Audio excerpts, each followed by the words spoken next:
I never thought the quiet twilight of my life would end in shouts, threats, and betrayal. My name is Helen Carter. I'm 62 years old. For years I lived modestly, quietly, working odd jobs to keep my home together after my husband died, simply trying to enjoy the little garden I planted and the peace I earned through decades of hard work. I wasn't wealthy by city standards, but for me the small house on Maple Lane, the stove that worked, the lilacs in bloom in spring, these were enough. I believed that when children grow, the sacrifices fade into memory, and your offspring take care of you in your later years. I believed I had raised 2 children, Emma and Jason, who had strong hearts, though life had taken them away from the little home where I raised them. Emma moved to the city, climbing a corporate ladder. Jason stayed closer but struggled, always chasing the next gig, the next chance, never quite settling.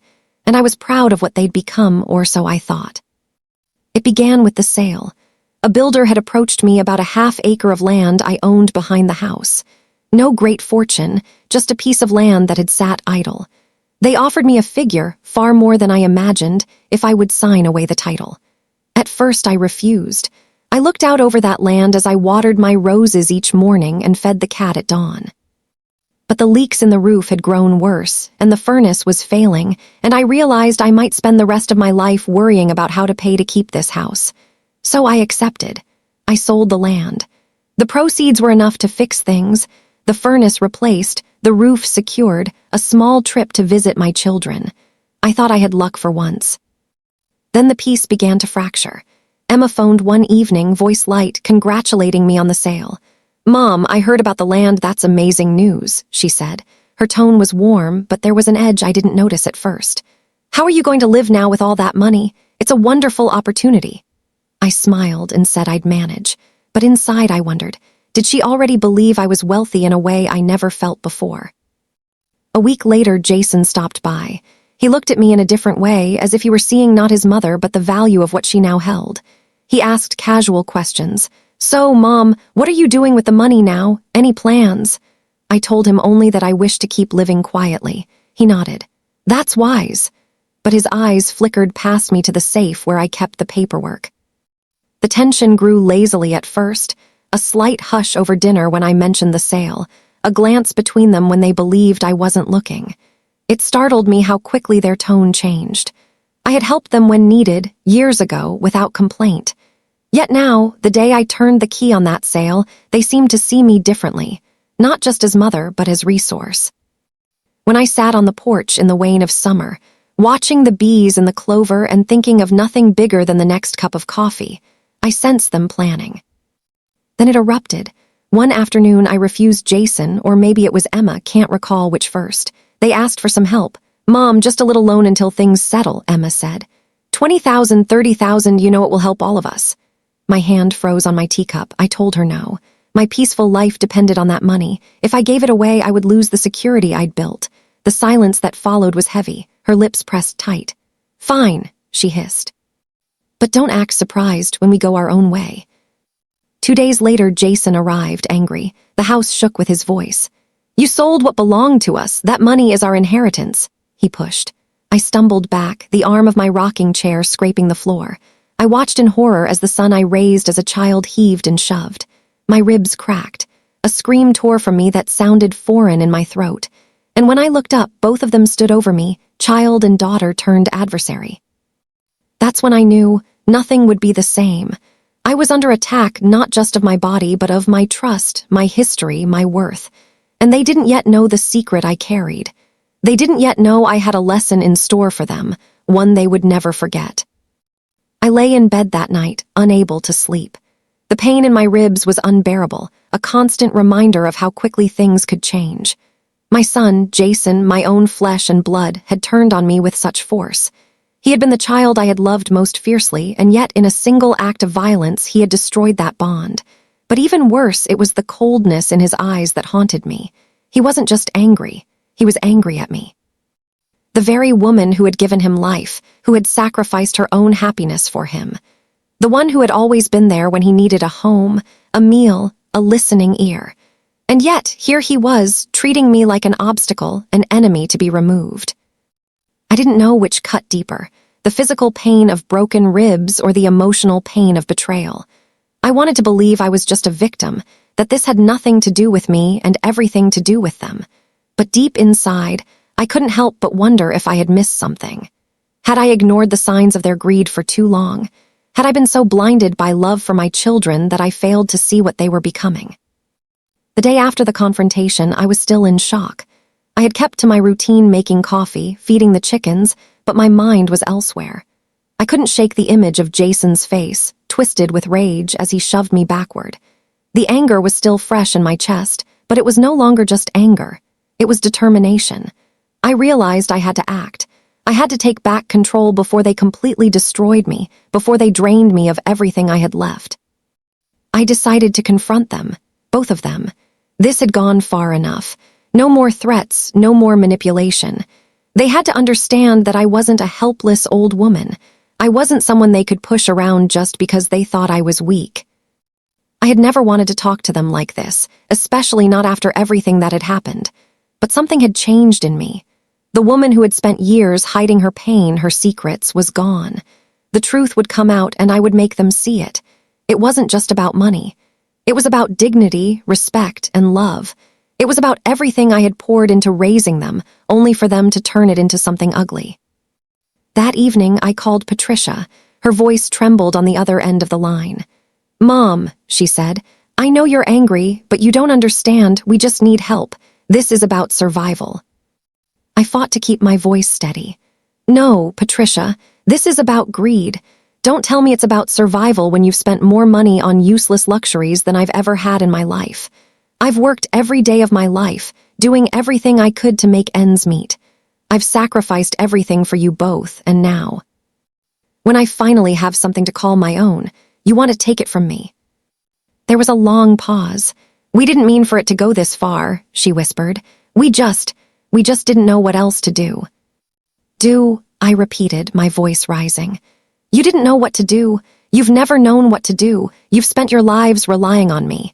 And now, because I have money that I earned with my sweat and tears, you think you deserve it. Well, you're wrong." I slammed the phone down, my heart racing. I didn't want to keep shouting at her, but the words had to come out. They had to understand that they couldn't just waltz into my life and take what they wanted. I wasn't going to let them, not anymore. The next morning, I called Jason. My hand shook as I dialed his number. The thought of speaking to him again made my stomach churn. But I had to do this. He needed to hear from me. He needed to know what kind of person I really was, what kind of mother he had. When he answered, his voice was strained. "Mom, I'm sorry about what happened yesterday. I didn't mean to hurt you. I was just frustrated. But we need to talk. Please don't shut us out." I could hear the desperation in his voice, and for a moment I felt the faintest flicker of the love I had once had for him. But it didn't last long. That love had been poisoned, corrupted by his greed. I had to remind myself that I wasn't talking to my son anymore. I was talking to someone else, a stranger wearing his face. "Jason, we're done talking," I said, my voice cold. "I've done enough for you, for both of you, but this time you've crossed the line. You've made your demands and you've broken me, but I won't be broken any longer. You want money? Fine, but it's mine to give, not yours to take." The line was silent for a long time. "You don't understand," he said finally. "We just need a little help. You have the money. Why not share it with your own children? What kind of mother doesn't help her kids?" I felt a flicker of rage deep in my chest. "What kind of mother doesn't help her kids?" I repeated, my voice rising with emotion. "The kind of mother who's been doing everything herself for years. The kind of mother who had to bury her husband and take care of everything on her own. The kind of mother who was never good enough for you, but now that I have something to call my own, you want to take it from me. Not this time, Jason." I hung up before he could respond. My chest felt tight, like a weight had been lifted, but it wasn't enough. I had to confront them both. I had to make them understand that what they had done was unforgivable. There would be no more silence. No more playing along. This was my fight, and I was going to win. As the days passed, the tension between us only grew. I could feel them circling like vultures, waiting for me to break, but I wasn't going to break. I had made my decision, and soon they would learn that no one gets to steal from me. Days passed in a haze of tension. Every moment felt charged, as if something terrible was just around the corner. I kept going through the motions of my daily life, waking up early, making my coffee, tending to my garden. But inside, I was a storm waiting to explode. I couldn't shake the anger. Every time I thought about what Jason had done, or how Patricia had turned on me with that smile that hid her greed, my blood would boil. But I was no longer angry at just them. I was angry at myself for not seeing it sooner. All those years of caring for them, of putting them first, and now, I was the one who had to face the consequences of their selfishness. The realization hit me like a slap every single day. My children were no longer my children. They were strangers, driven by something darker than I ever could have imagined.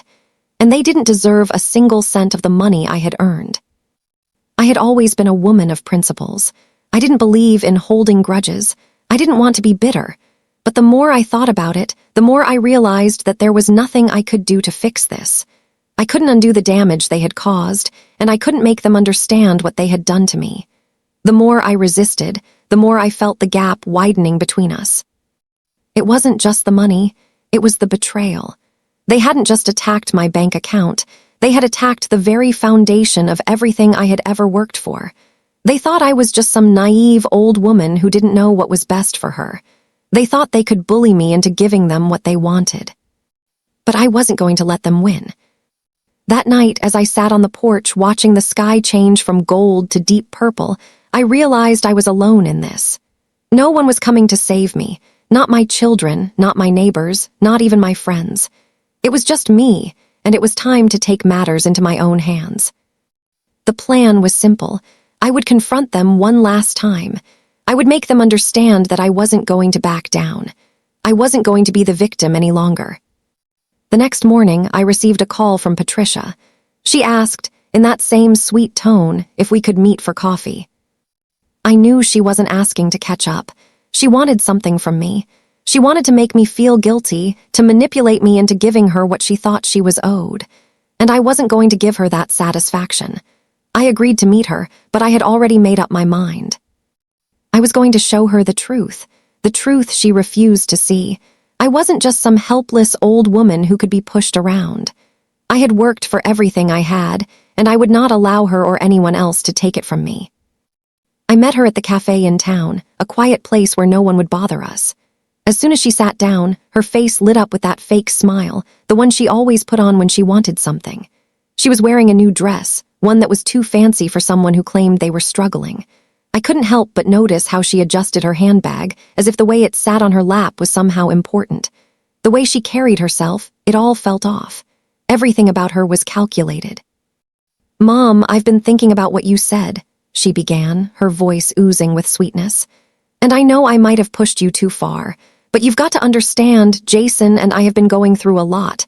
We're just trying to make ends meet. You know how hard it is out there." I looked at her, my gaze cold and unwavering. I had heard this speech before. This was the same line she'd given me when she asked for money years ago, but now it had a different edge to it, an edge of entitlement. She wasn't asking for help anymore, she was demanding it. "Patricia," I said, my voice steady, "you've made your choices, and now you have to live with the consequences of them. I've spent my whole life making sure you had what you needed, and now that I finally have something of my own, you want to take it from me." Her smile faltered for a moment, but she quickly recovered, as if she had been expecting this. "Mom, it's not like that. We're just trying to survive. Please, don't make this harder than it has to be. You've worked hard your whole life. You've earned that money. Why not share it with your family?" I took a deep breath and leaned in, locking eyes with her. "You think I don't know what you're doing? You think I don't see through this act? You don't care about me. You care about the money. The moment you found out I had it, you came running. And you're not the only one." Her face twisted, and for the first time I saw the truth in her eyes, the greed, the desperation, the sense of entitlement. She wasn't looking at me as her mother. She was looking at me as a resource. Before I could speak, her phone rang, interrupting the moment. She glanced at the screen and her face turned pale. "It's Jason," she muttered, quickly answering. I watched her eyes widen, the mask slipping for a second. "What do you mean, he's what?" She put the phone down slowly, her face now flushed with panic. "It's Jason," she whispered. He's done something."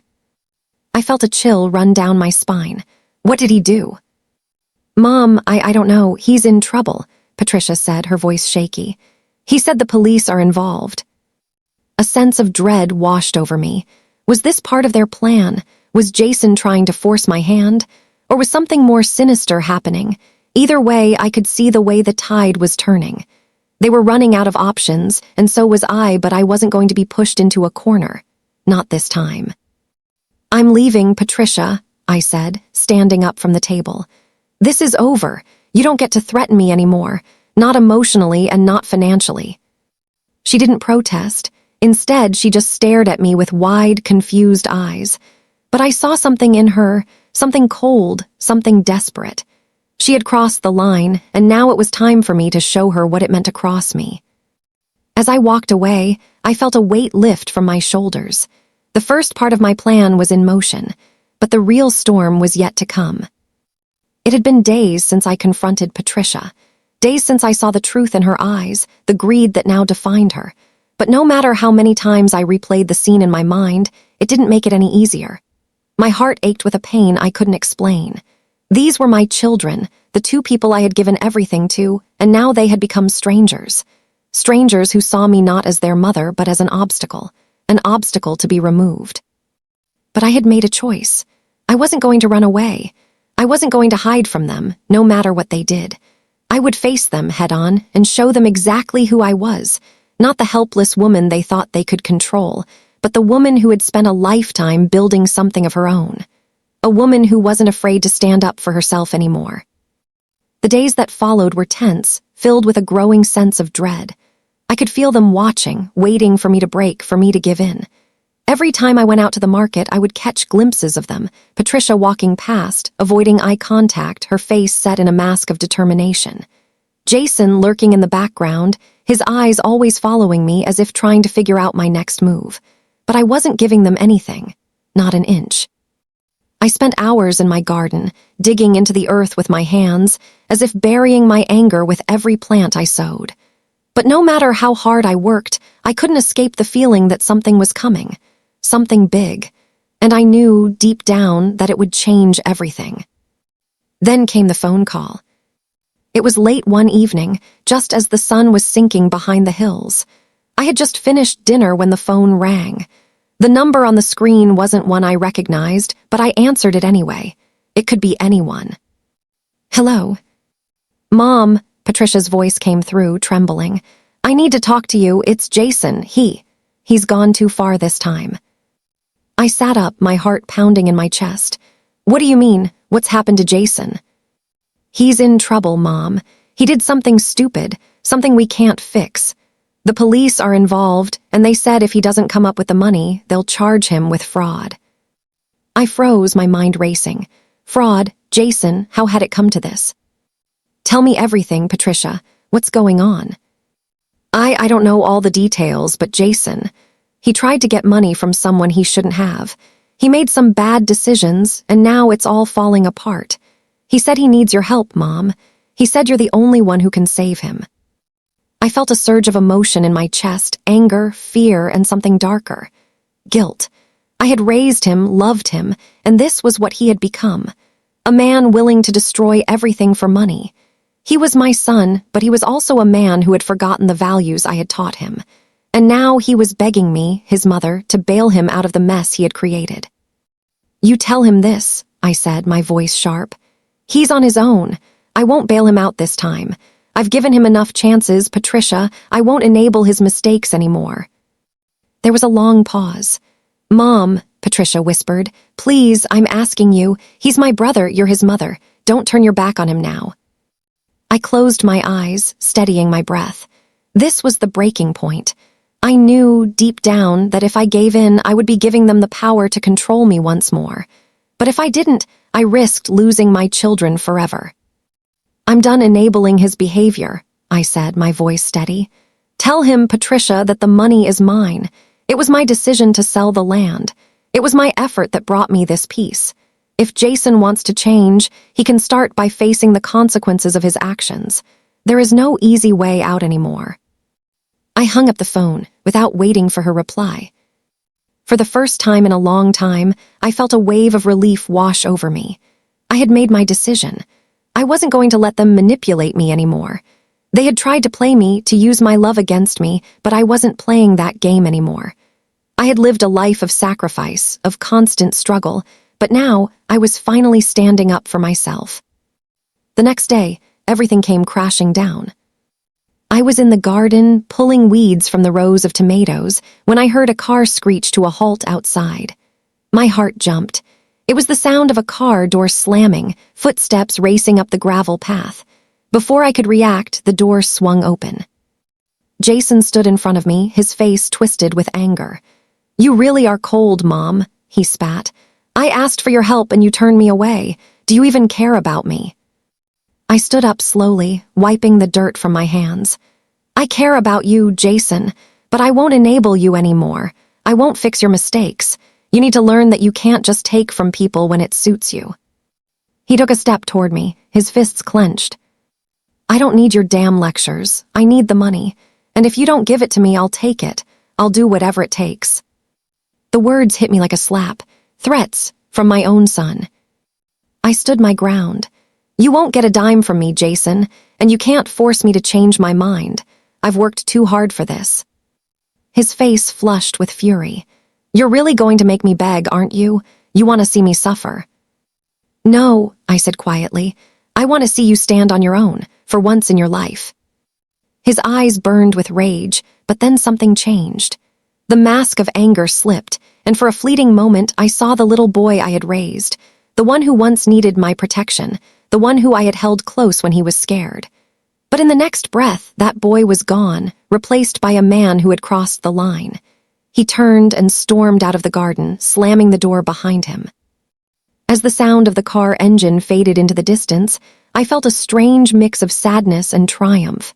I had finally stood up for myself, but at what cost? Later that day, Patricia showed up at my door.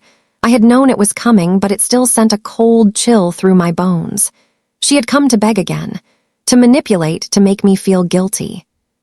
I opened the door and she stood there, her face pale, her eyes red from crying.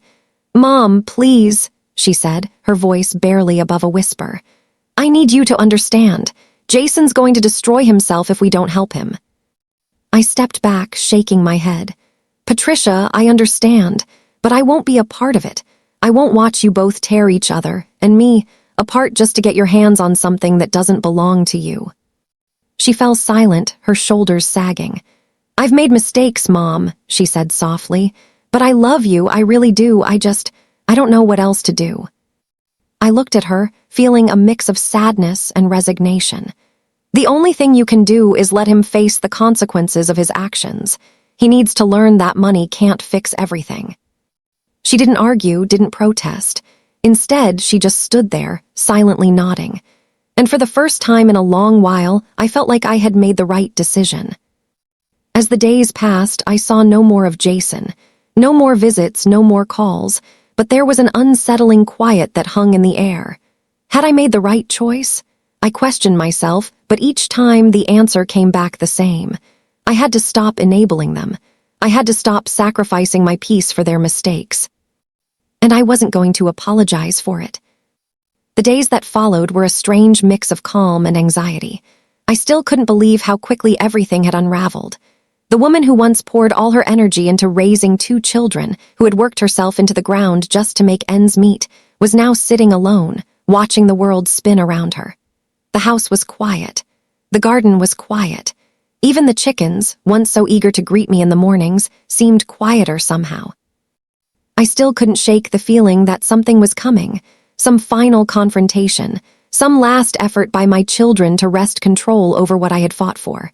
And sure enough, it came. 2 weeks after the last encounter with Jason, I woke up to the sound of a knock on my front door. It was still early, just as the sun was rising, and I wasn't expecting anyone. I put on my slippers, tied my robe, and walked cautiously to the door, the eerie feeling from the night before still lingering in my chest. When I opened it, I didn't expect to see Patricia standing there, her face pale, eyes wide with something that looked like fear. "Mom," she said in a shaky voice, "I need to talk to you. It's urgent."